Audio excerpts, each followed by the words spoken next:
Si ves este animal en el cerro puedes volverte rico. Hola Pepe, te voy a contar 3 vivencias relacionadas con mi familia.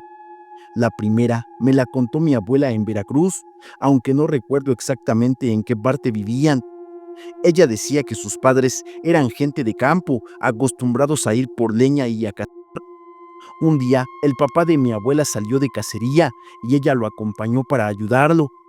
Estando en el monte, vieron algo sorprendente, una serpiente enorme con escamas doradas, brillantes como monedas de oro. El animal se movía lentamente y pasó muy cerca de ellos. Ambos se quedaron inmóviles sin hacer ruido hasta que terminó de cruzar. Cuando la serpiente se alejó, corrieron de regreso a casa y le contaron lo sucedido a un familiar mayor.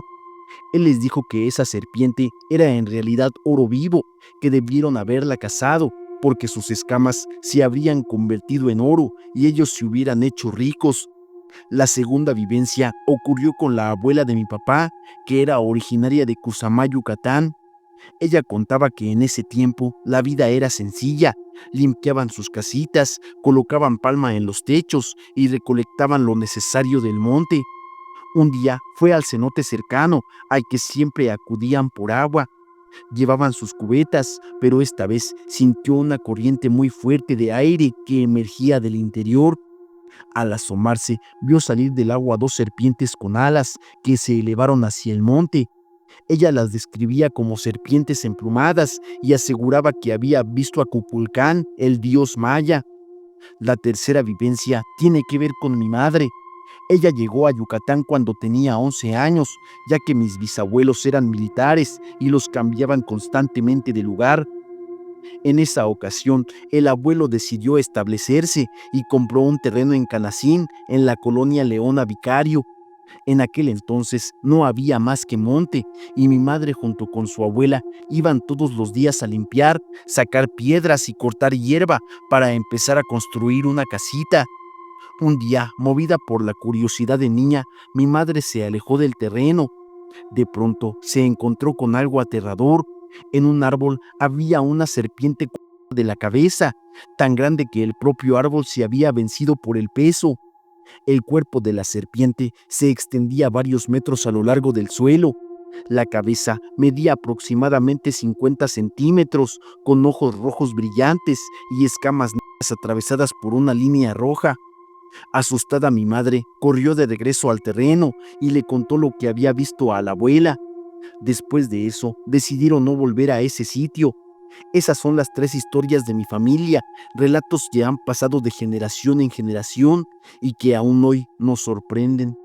Mi ex me hizo brujería y se me apareció la Santa Muerte.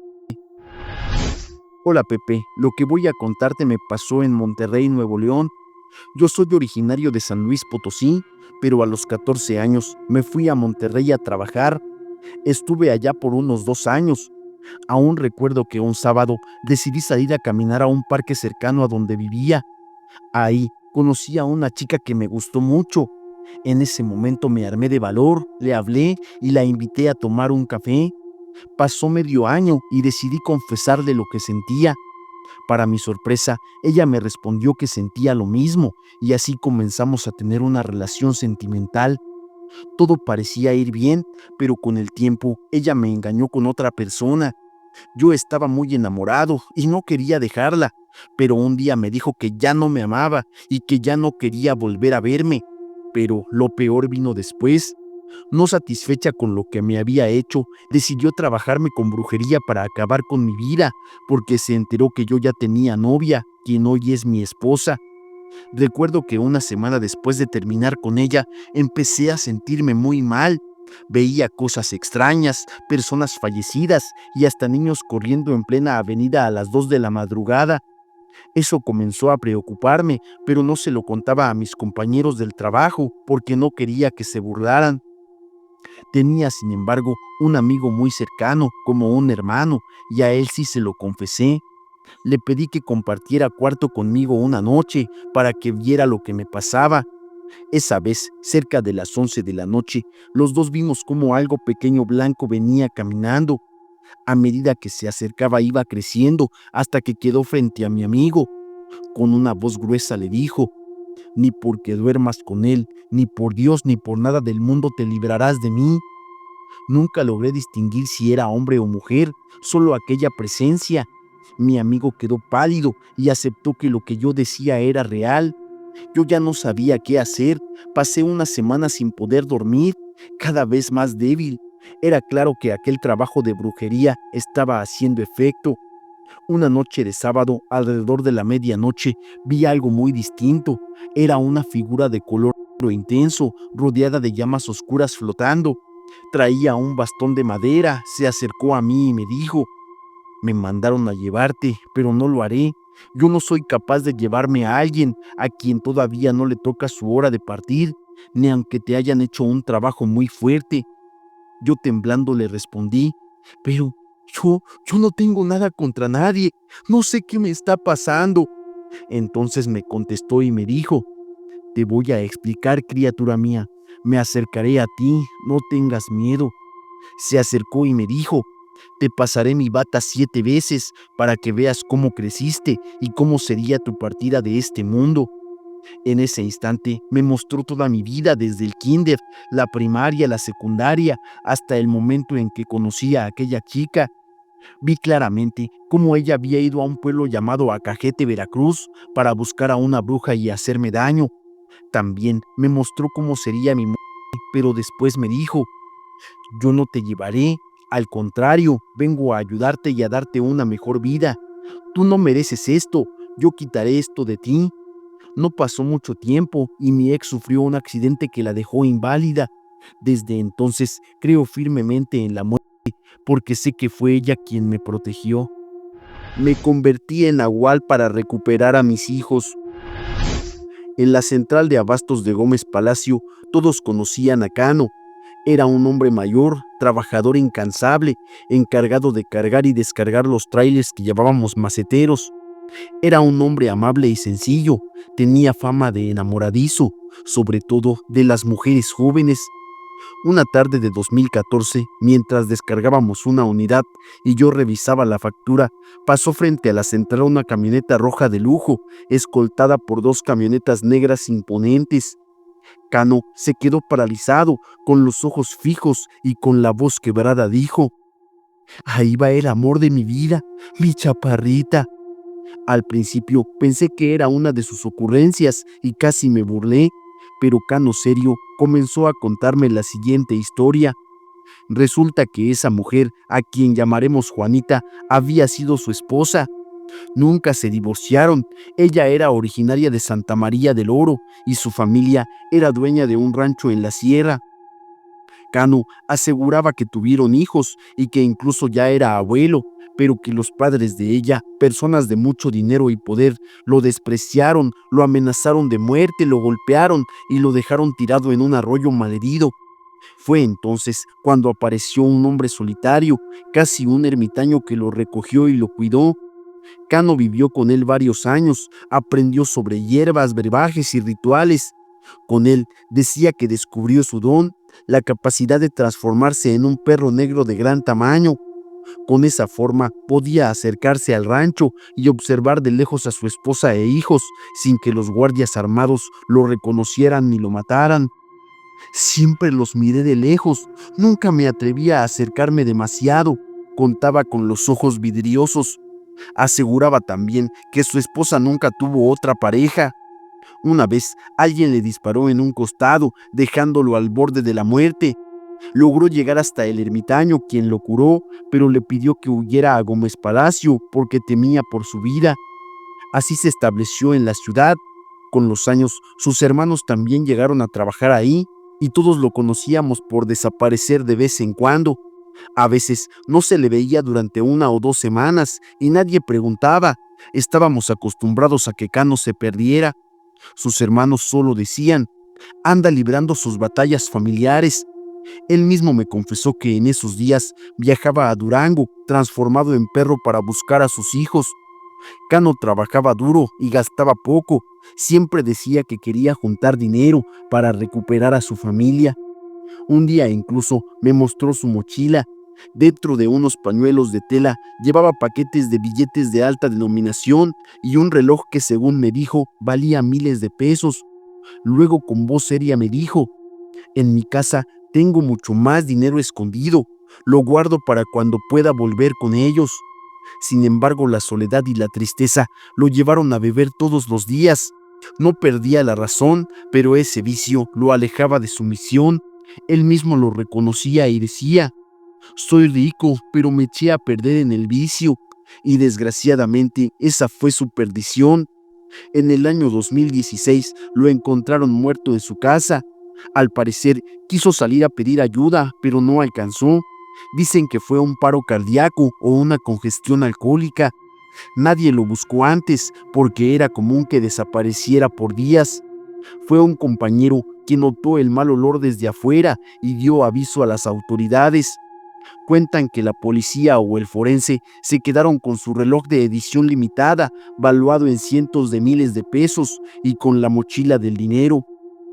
Aún así, tras el entierro, la familia entró a su casa y bajo una baldosa suelta debajo de la cama encontraron 2 cajas de madera repletas de billetes y dólares perfectamente ordenados.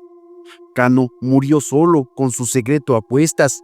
Para algunos fue un hombre común con mala suerte, para otros un nahual que nunca dejó de luchar por recuperar a su familia. De esta manera pude saber que alguien iba a fallecer. Hola Pepe, pensé mucho antes de escribirte, pero quiero contarte algo que sucedió. Soy de Chablecad, en Mérida, Yucatán. Esto ocurrió en el año de 1998, cuando yo apenas tenía 9 años. Antes de continuar con mi relato, quiero hacer un paréntesis, y es que sé que quizá no toda la gente entienda algunas palabras o términos de mi región. Debo decir que el tzic de venado es una especie de carne deshebrada de venado, y el pib es la técnica ancestral de cocción subterránea, como el plato principal que se cocina con ella. Y pues bueno, ya aclarando estos puntos, continúo con mi relato. En ese entonces, mi abuelito todavía trabajaba su milpa, y recuerdo que mi abuelita siempre nos mantenía ocupados, desgranando elote, espelón e ibes, que son una especie de frijol. Ese día ella había guisado ibes y casi al llegar el mediodía, alrededor de las 12, me mandó a comprar un refresco. En ese entonces todavía se usaban las botellas retornables de vidrio, así que tomé una para ir a la tiendita que estaba en la parte de atrás de la casita de mi abuela. En ese momento mi abuelo me habló y me dijo: hija, ¿a dónde vas? Voy por un refresco, papi, le respondí. A lo que él me contestó: ve, hija, ya está listo el tzic de venado. Yo le respondí: no, papi, mami hizo ibes. Y él insistió: no, hija, yo hice Dixit de venado y ya está listo. Después de eso seguí mi camino, pero me quedé con la duda. Cuando regresé, le dije a mi abuelita: dice papi que vamos a comer tzic de venado. Ella se quedó seria y me respondió: ¿cómo? Si tu papi no ha venido. Mi abuela ya era una persona grande, con muchas creencias antiguas. Entonces le dijo a mis tíos: vayan a ver a su papá a la milpa, seguro algo le pasó. Yo me quedé asustada mientras mis tíos salieron corriendo hacia la milpa. Pasaron unos 15 minutos hasta que regresaron con mi abuelo.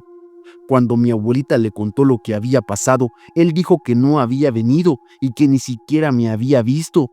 Luego de eso, mi abuelito me preguntó: mija, ¿cómo era la persona que viste? Yo le describí que se parecía a él, pero que traía una escopeta en los hombros. Mi abuelo se quedó pensativo, pero no dijo nada.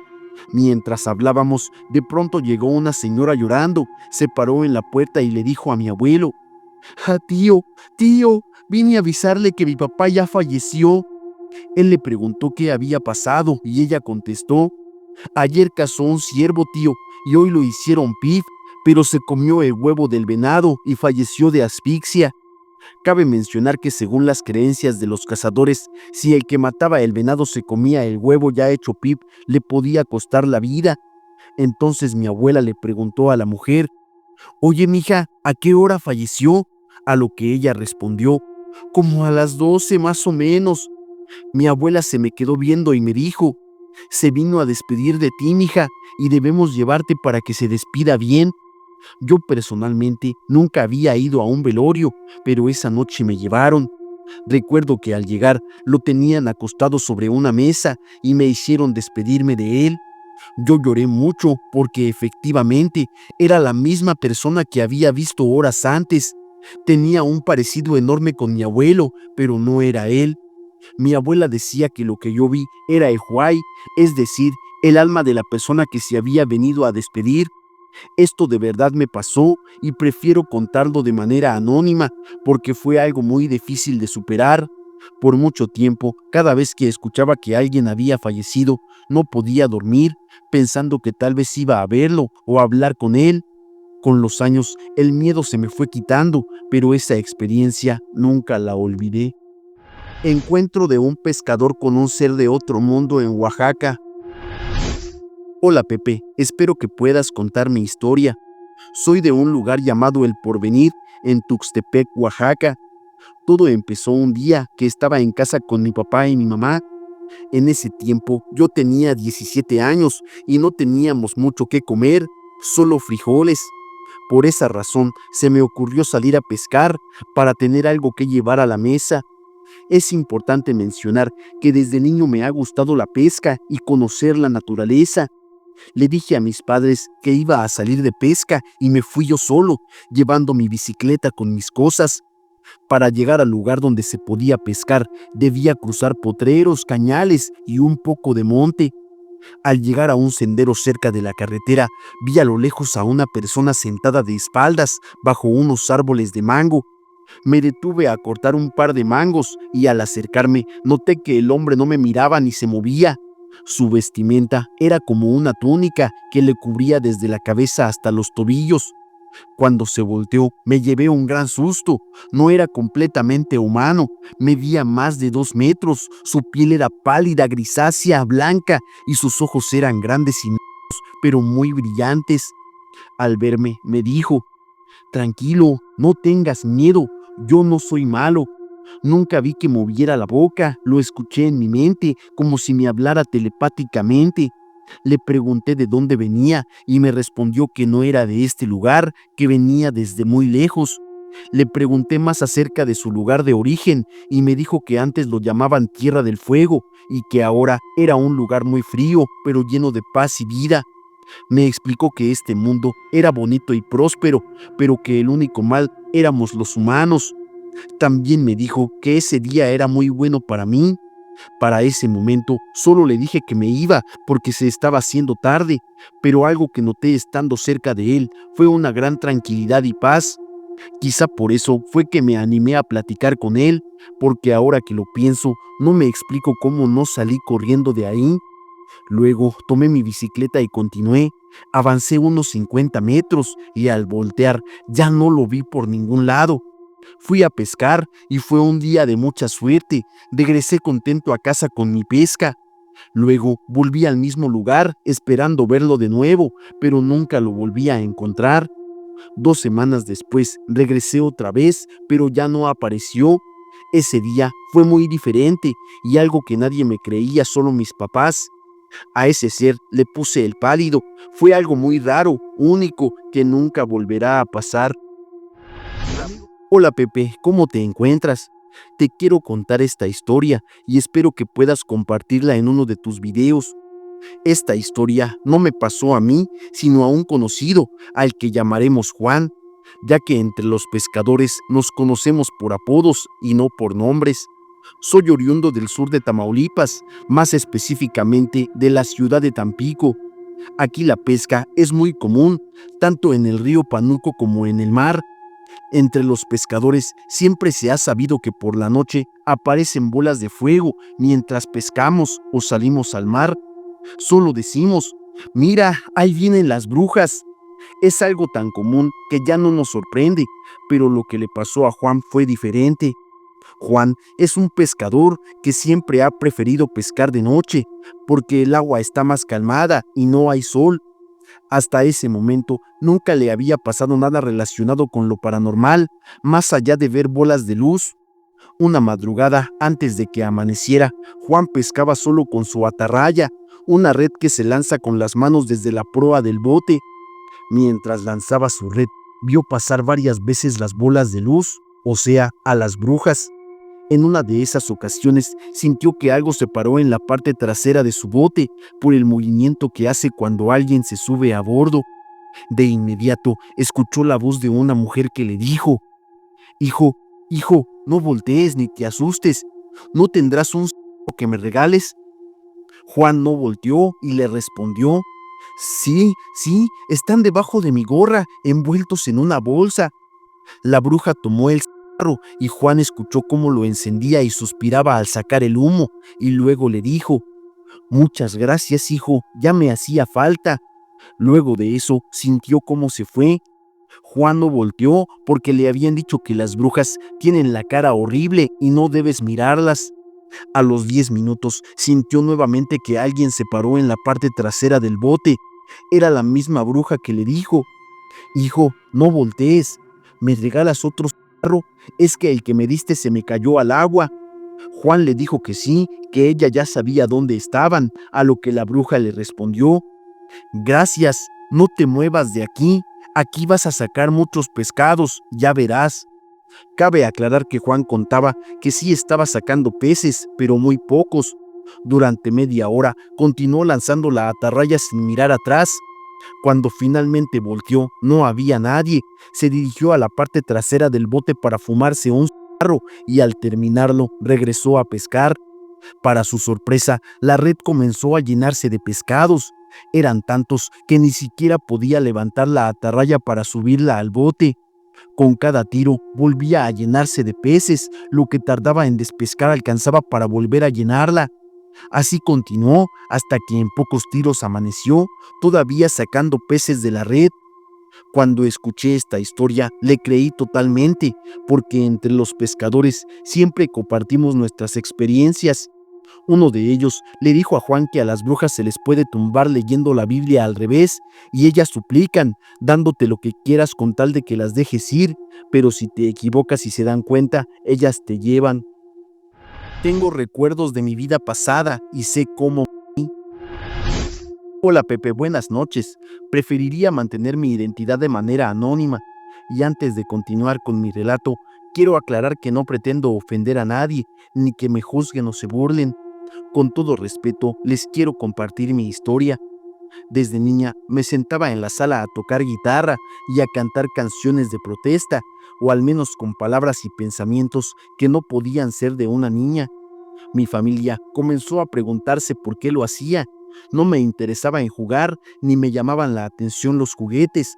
Prefería salir al jardín y cerrar los ojos, perdiéndome en mis propios pensamientos. Un día le dije a mi madre que tenía miedo porque había soñado de nuevo con un amigo imaginario que tenía. Este era como un gurú o algo así. Él me decía que debía hacer ciertas cosas porque todo es de todos y a todos nos pertenece. Siempre soñaba que estábamos en una casa de madera en medio de un rancho. Luego me despertaba sudando y con una angustia muy fuerte en el pecho. Esto comenzó desde que tenía 6 años y siempre era el mismo amigo imaginario. Fue cuando tenía 13 años que lo reconocí en una foto de Discovery Channel. Se lo conté a mis padres, pero ellos no me creyeron. Con el tiempo, mis pesadillas se intensificaron, mezclándose con sueños casuales en ciudades llenas de gente, multitudes con pancartas de colores y un ambiente psicodélico por todas partes. La ansiedad creció, me sentía incómoda en este mundo y lloraba mucho, repitiéndome que esta no era mi época. Mis padres me llevaron a un psiquiatra, quien me recetó medicación para controlar mi ansiedad. Un día soñé que estaba en un campo con muchos amigos, en medio de una fiesta. De pronto, un chico se acercó a mí, abusamos de sustancias y ustedes ya saben a qué me refiero. Después sentí un frío muy intenso, vi mi cuerpo tirado y al chico escondiéndome tras unos troncos en un bosque. Eso fue lo último que vi en ese sueño. Al principio intenté no darle importancia, ya me había acostumbrado a vivir con esas sensaciones extrañas. Tiempo después, una amiga de una ex jefa me llevó con una conocida suya que tenía un don muy especial. Ella me dijo que mi alma era un alma vieja y que en una vida pasada, por sobre a los 25 años, mi cuerpo fue ocultado en un bosque y nunca se supo lo que me pasó debido al estilo de vida que llevaba. Cabe recalcar que nunca le había dicho nada a nadie. Esto explica por qué desde niña lloraba mucho y me sentía extraña, como si estuviera en un cuerpo ajeno. Creo firmemente que todo esto pertenece a una vida pasada. Quizá no sea una historia de terror, pero me encantaría que la compartieras, porque todos somos parte de un ciclo y tarde o temprano nuestras vidas pasadas se manifiestan desde lo profundo de nuestra conciencia. Te escribo desde Mexicali, Baja California. La mujer fantasma de la gasolinera en la carretera 57. ¿Qué tal, Pepe? Buenas tardes. Mi nombre es Miguel Ángel y vivo en Soyaniquilpan de Juárez, Estado de México. Tengo dos historias paranormales que me sucedieron. La primera ocurrió hace aproximadamente 2 o 3 años. En ese tiempo yo trabajaba en una gasolinera haciendo limpieza en turnos de 24 horas. La jornada era larga y agotadora y las encargadas eran muy estrictas. Me encargaba del aseo de 22 sanitarios divididos en dos zonas. Una estaba al lado de la tienda, donde se vendía todo tipo de mercancía, incluso comida. Ahí decían que se aparecía una mujer en el baño de las mujeres, aunque yo nunca tuve experiencias paranormales ahí. Mi historia ocurrió en la zona de regaderas, donde los traileros llegaban a bañarse. Una madrugada, alrededor de las 3 de la madrugada, me disponía a descansar unas horas. Me dirigí al cuarto que habían acondicionado para dormir, que originalmente había sido un cuarto de vapor. Estaba durmiendo tranquilamente, siempre alerta por si algún trailero necesitaba una regadera. De repente, entre sueños, escuché el sonido del agua cayendo de una regadera. Me desperté y me levanté, diciéndome a mí mismo: «Buenos días, jefe, ahorita le cobro», como hacía con los traileros, pero no obtuve respuesta. Me acerqué hacia las regaderas, el agua seguía cayendo, pero al revisar cada una, todas estaban vacías, ninguna estaba abierta. Incluso al intentar tirar agua para comprobar, no había nadie. El miedo me invadió, regresé al cuarto por mi cobija y salí inmediatamente de ahí. Jamás volví a dormir en ese lugar durante el tiempo que trabajé ahí. El lugar donde ocurrió esto está sobre la autopista Querétaro-México, en el kilómetro 108, San Martín-Jilotepec. La segunda experiencia ocurrió ya trabajando como taxista en la misma localidad. Una madrugada, alrededor de las 3 de la madrugada, salía a un viaje hacia un lugar llamado Santiago Oxtoc. Todo era normal, no era la primera vez que iba. La madrugada estaba tranquila, pero a unos metros antes de llegar a la casa de mi cliente, en una curva, vi de repente a una mujer. Parecía tener entre 25 y 28 años y tenía puesto un vestido brillante como de cera. Caminaba muy despacio. Al principio pensé que sería algún acompañante de mi cliente, pero no lo era, porque él más tarde me comentó que en esa zona no había nadie a esa hora con esa apariencia. Yo pasé a su lado muy cerca, pero nunca la volteé a ver directamente. Ambas experiencias me dejaron una sensación de miedo y asombro, y aún las recuerdo con claridad. Así puedes saber si la comida que te regalan está embrujada. Hola, Pepe, soy del Estado de México y me encantan las historias que cuentas. La historia que te voy a relatar no es mía, sino del papá de mi abuelita. Hace muchos años, cuando mi abuelita era pequeña, su papá era mariachi y tocaba la trompeta. Ella dice que un día su papá estaba trabajando como de costumbre en una fiesta. Todo iba normal hasta que una señora se le acercó y le ofreció un taco. El papá de mi abuelita aceptó por educación, pero comentaba que esa señora tenía una vibra muy extraña, por eso se le hacía raro que le insistiera tanto con la comida. Cuando recibió el taco, la mujer no le quitaba la mirada de encima, como si esperara que él lo comiera. En un momento en que la señora se distrajo, mi bisabuelo escondió el taco en la bolsa de su abrigo. Al terminar la fiesta y regresar a casa, todos estaban dormidos, así que colocó el taco en una cazuela sobre la mesa, en un lugar alto para que nadie lo tomara. A la mañana siguiente, al destapar la cazuela, mi bisabuelo sintió un olor horrible, como a perro muerto. Al revisar el taco, encontró pelos, gusanos y tierra negra, que luego supuso era tierra de panteón. Cabe recalcar que al recibirlo parecía un taco normal, sin nada inusual. Él siempre dijo que alguien quería hacerle una maldad o un trabajo, pero no lo logró. Cuando mi abuelita me contó esta historia, me quedé pensando. Desde entonces, cada vez que alguien desconocido me regala comida, la pongo en una cazuela antes de consumirla. Hasta ahora, en 2 ocasiones, me ha pasado lo mismo que le ocurrió al papá de mi abuela. Comida contaminada, con cosas extrañas. El bebé de la carretera, historia de un taxista. Hola Pepe, ¿qué tal? Lo que te quiero contar no me pasó a mí, sino a uno de mis hermanos de sangre que ya no está con nosotros. Esto me lo relató él directamente y le sucedió allá por los años 80. En ese entonces, él trabajaba de taxista en la Ciudad de México y vivía en un pueblo de la alcaldía Milpa Alta llamado San Antonio Tecomitl. Me contó que una noche, alrededor de las 2 de la madrugada, se dirigía a su domicilio ya mencionado. Al parecer, todo iba normal. Había sido una madrugada tranquila hasta ese momento.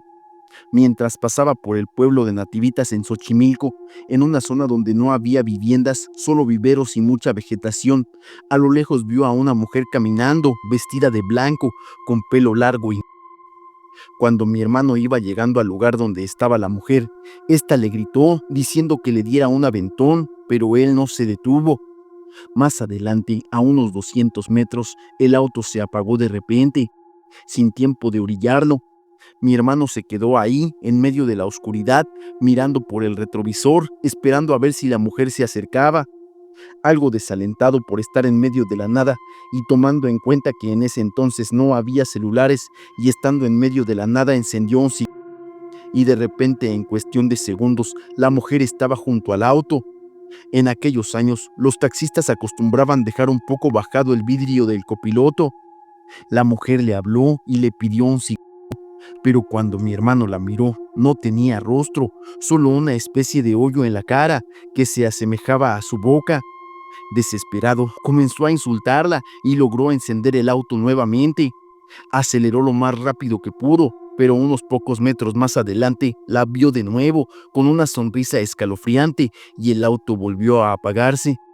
Sintió un frío horrible, logró orillarse, subir los vidrios y ponerlos seguros. En esos años no había celulares ni casas cercanas, así que tuvo que esperar para ver si alguien pasaba. Después de más de una hora, vio luces de auto acercándose, hizo señas y era otro taxista que se detuvo. Mi hermano le comentó lo ocurrido y el otro le dijo que esa zona era muy espantosa y que ahí sucedían muchas cosas paranormales. Como mi hermano se dirigía a Tecomitl, el taxista le ofreció a llevarlo y mi hermano pensó que al día siguiente volvería por su taxi. Durante el camino, el taxista le contó algo que también le había pasado en esa carretera. Resulta que un año antes, mientras dejaba a una pareja por esa zona, ya empezaba a oscurecer. El hombre tenía ganas de orinar y como no había casas ni gasolineras cerca, solo se orilló. Mientras hacía sus necesidades, entre la maleza vio una cobija enrollada que se movía. Pensó que era un animal y que podría estar dentro, pero al acercarse descubrió que era un bebé muy bonito de pocos meses. Lo cargó con cuidado y lo puso en el taxi. Al principio el bebé parecía feliz sonriendo, pero de repente su rostro cambió. Le crecieron colmillos largos y su cara se deformó, parecía un cerdo e incluso gritaba como uno. Luego, con una voz infernal le dijo: «Papá, papi, tú me vas a querer y cuidar». El taxista, aterrorizado, arrojó al bebé por la ventana y aceleró, logrando escapar de ahí. Por eso, cuando vio a mi hermano en la carretera haciéndole señas, al principio pensó en no detenerse, porque pensó que podría ser algo similar a lo que había pasado. Llegaron al domicilio de mi hermano y se despidieron. A la mañana siguiente, otro de mis hermanos, que también era taxista, fue a revisar el auto de mi hermano que había dejado en la carretera. Llevaban herramientas, pero al llegar, el auto encendió sin dificultad. Sin embargo, en los vidrios había marcas como de garras, como si alguien o algo hubiera intentado entrar. Desde ese momento, mi hermano dejó de ser taxista. Nunca te detengas si ves a esta mujer en la carretera. Hola Pepe, quiero contarte una historia que le sucedió a mi hermano hace aproximadamente 20 años, pero él siempre la cuenta y la recuerda como si hubiera sido ayer. Él es trailero y siempre ha trabajado en eso desde muy joven. Una noche de octubre bajaba la sierra de Durango rumbo a San Luis Potosí. Recuerda que había luna llena y que la luz iluminaba toda la sierra. A lo lejos pensó ver un accidente con largas filas de autos. Despertó a su compañero para avisarle que probablemente tardarían en llegar, pero conforme se acercaban, las filas desaparecieron y eso le pareció muy extraño, pues no se veía rastro de autos ni de nada. Al reducir la velocidad, mi hermano vio por el retrovisor a una mujer. Estaba parada a la altura de la última caja del tráiler, haciendo señales de ayuda con las manos. Mi hermano, preocupado, le dijo a su compañero que buscara el botiquín mientras él se bajaba a darle auxilio a la mujer, pero cuando abrió la puerta, la mujer ya estaba afuera. Apenas unos segundos habían pasado desde que la vio en el retrovisor y ya estaba en la puerta. Eso le pareció muy extraño, pues la había visto muchos metros atrás, pero intentó no pensar en eso por la urgencia. Mi hermano intentó tranquilizarla y le dijo que la ayudaría, pero ella solo repetía: «Ayúdanos, por favor, nos accidentamos. Allá está mi hermano Ramón». La mujer mantenía la cabeza agachada y tenía una cabellera tan despeinada que le ocultaba el rostro completamente. Mi hermano la tomó de las muñecas para calmarla, pero en cuanto lo hizo, un escalofrío le recorrió todo el cuerpo. Intentó soltarla, pero no podía, solo podía mirar al cielo y repetirle que se tranquilizara, que pronto llamarían a la ambulancia y a los federales. Ella seguía insistiendo con la misma frase: «Ayúdanos, por favor, nos accidentamos, allá está mi hermano Ramón». Mi hermano le gritó a su compañero Manuel para que se apurara a bajar el botiquín. Cuando Manuel intentó acercarse a ponerle en la cabeza a la mujer para que se calmara, dio un salto impresionante y casi se le salen los ojos del susto. Mi hermano no entendía qué pasaba, le pidió que no jugara y que lo ayudara, pero Manuel estaba paralizado, sin poder decir palabra, solo mirando a mi hermano y a la mujer con terror. Mi hermano sintió aún más miedo al ver la reacción de Manuel, así que comenzó a rezar en su mente mientras la mujer seguía repitiendo: «Ayúdanos, por favor, nos accidentamos, allá está mi hermano Ramón». Finalmente, mi hermano logró soltarle las muñecas y se subió rápidamente al tráiler, igual que Manuel. Cuando cerró la puerta con seguro y miró hacia abajo, la mujer ya no estaba ahí, sino otra vez en la última caja.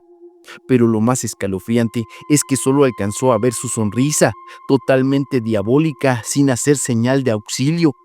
Manuel, que era diabético, temblaba y no podía hablar. Mi hermano intentó encender el tráiler, pero este no arrancaba. Parecía una película, ambos temblando y en estado de shock. Mi hermano siguió rezando, animando a Manuel a hacer lo mismo. Cuando finalmente lograron encenderlo, mi hermano apenas podía conducir.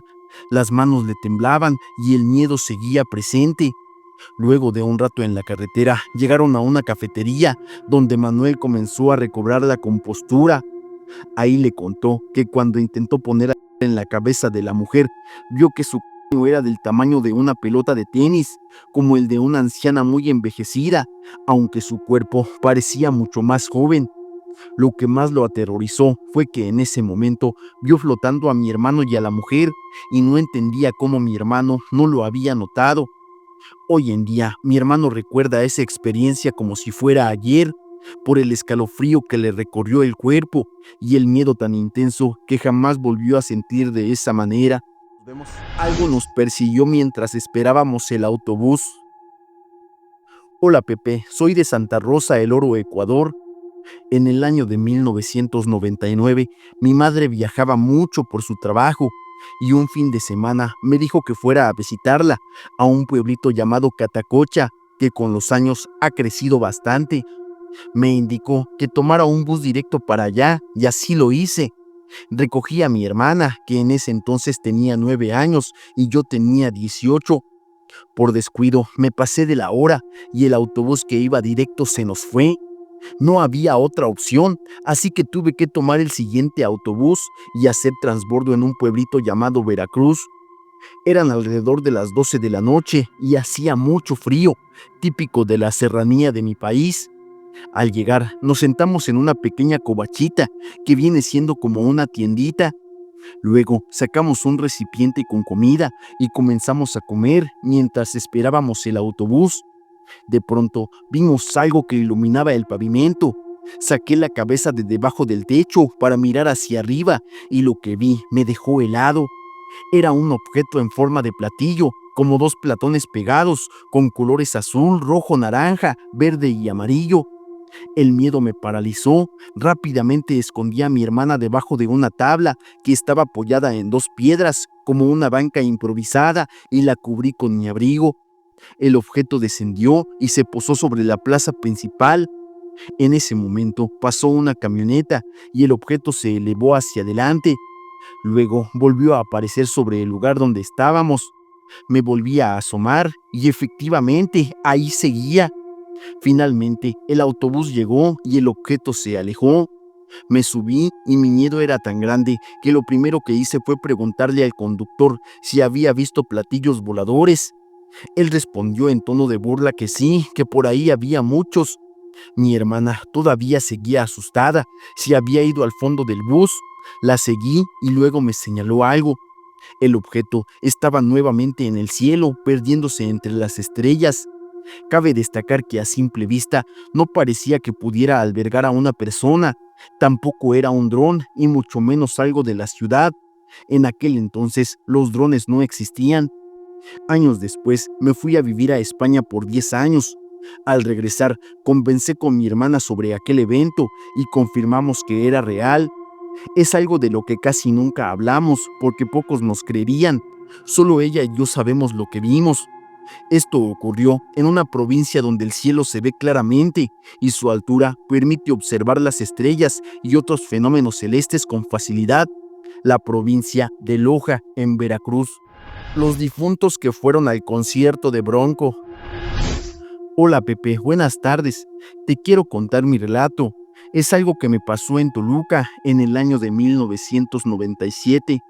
Mi nombre es Faustino y mi amigo con el que pasé por esta experiencia ya falleció y se llamaba Marco Antonio. Recuerdo que en esa ocasión, cuando vivimos lo que estoy por relatar, era el año en que se despedía Bronco, esto en la explanada de la Central Camionera de Toluca. Era su gira de despedida y mi amigo y yo decidimos asistir al evento. Antes del baile, compramos unos sombreros de Bronco con la cinta, unas chamarras de piel negra y botas y nos fuimos al evento.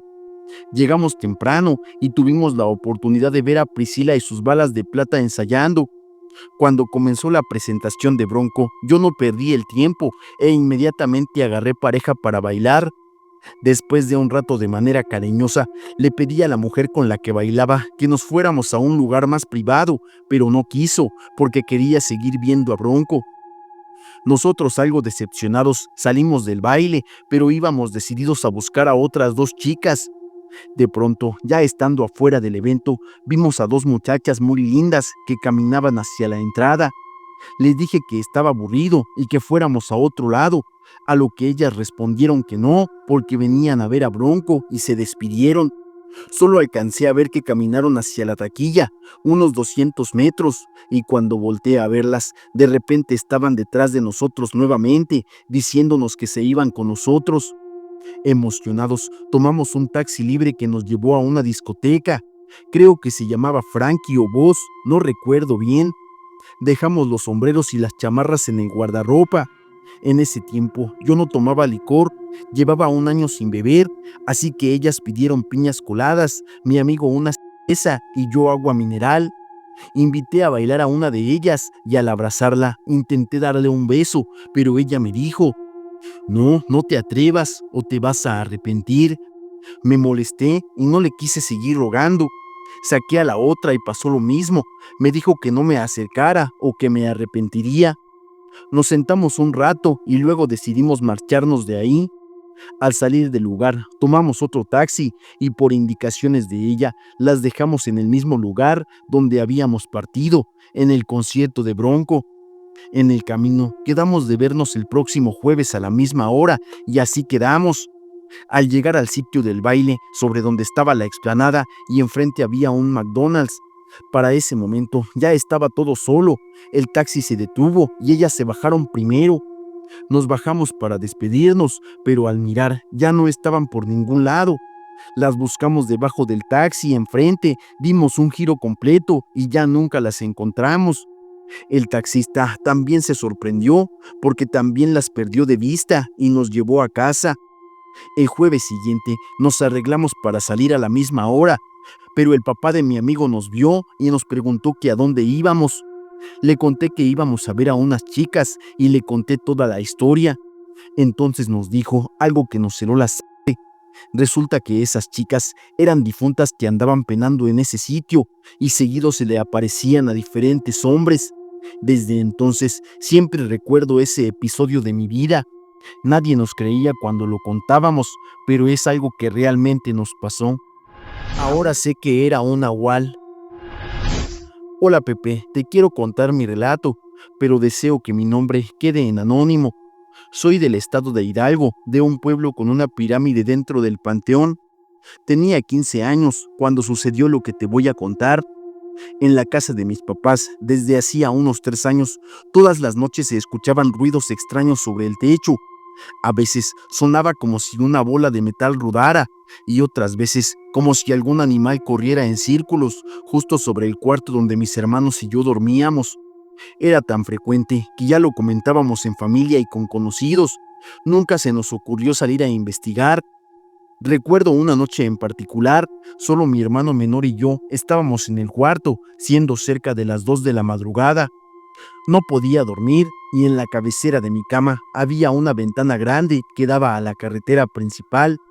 Detrás de la ventana, unos árboles frondosos que mis papás habían sembrado años atrás se mecían con el viento. Escuchaba claramente ruidos de algo comiendo y de pájaros. Incluso lo primero que pensé fue que era una lechuza.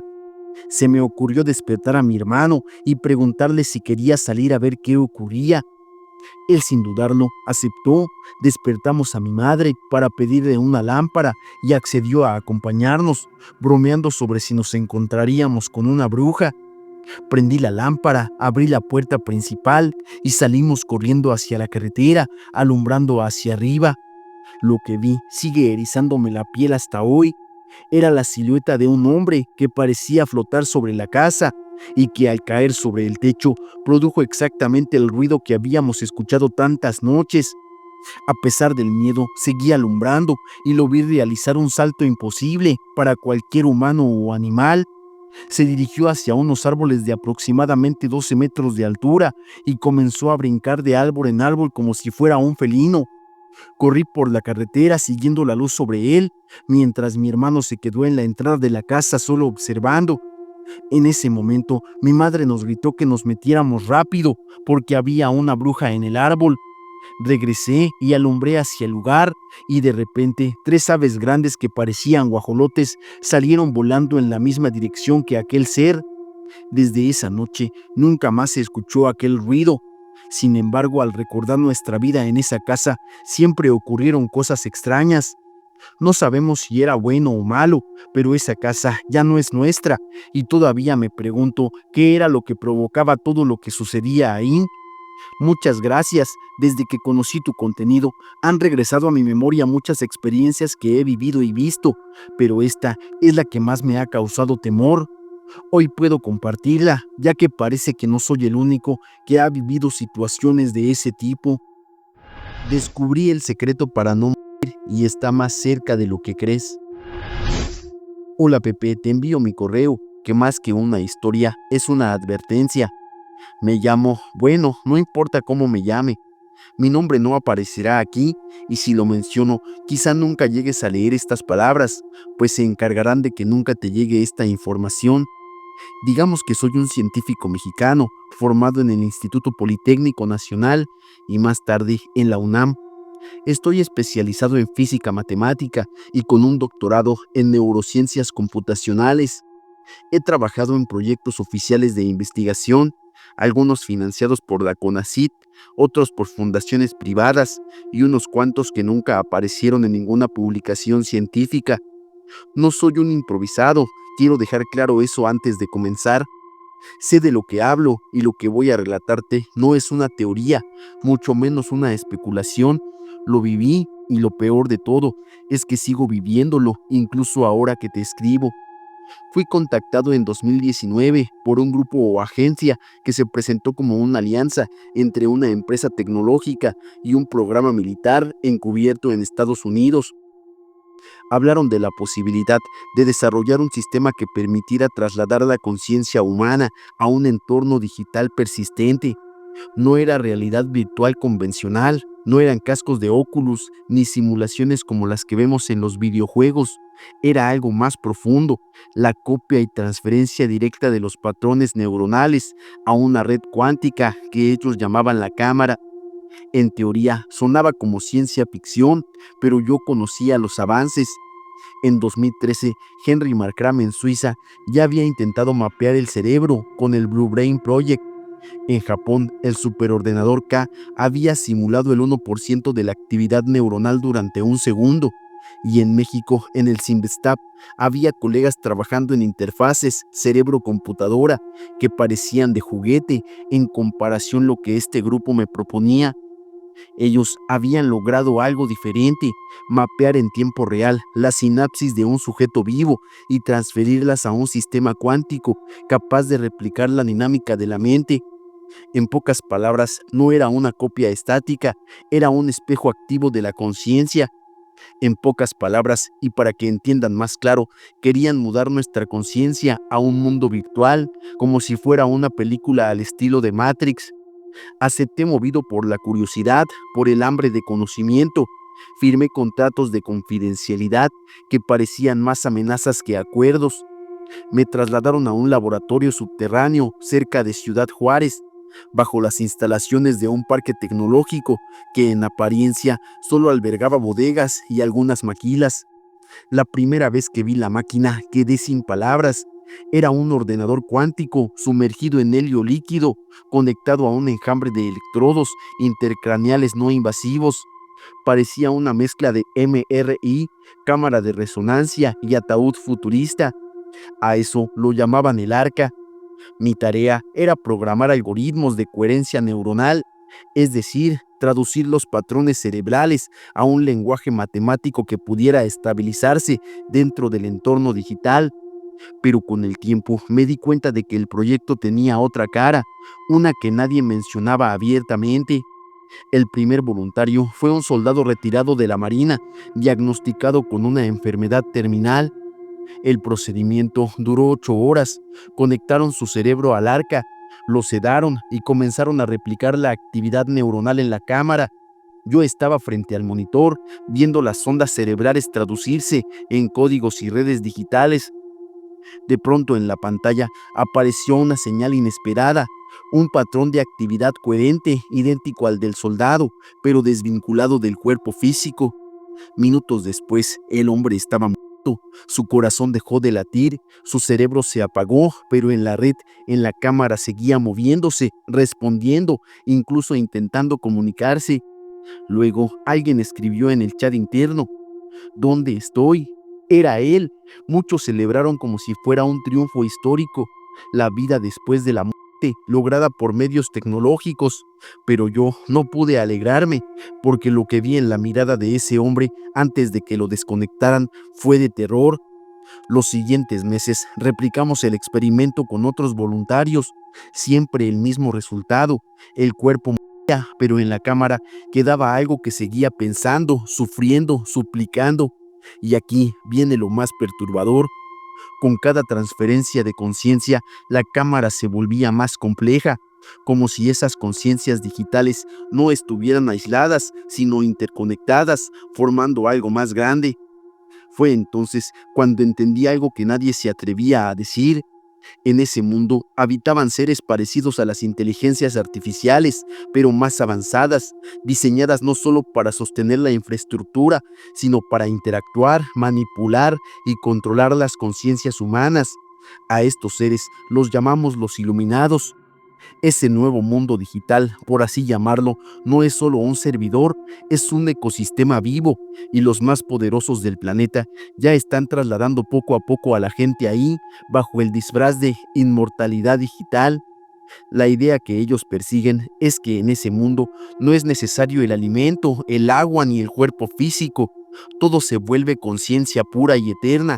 Es un mundo nuevo, inexplorado y que no tiene fin. Pero para mí eso no es libertad, es control absoluto.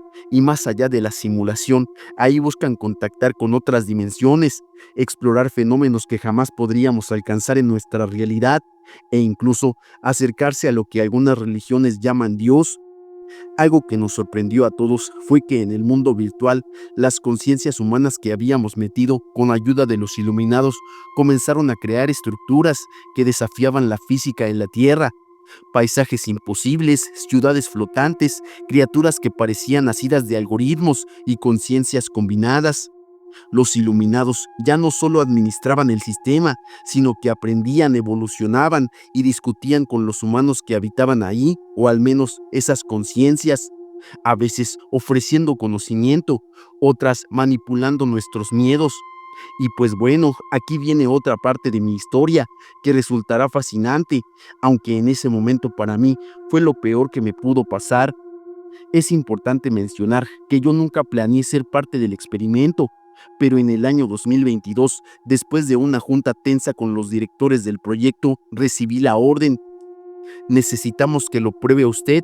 Su perfil es perfecto y necesitamos a alguien que pueda regresar.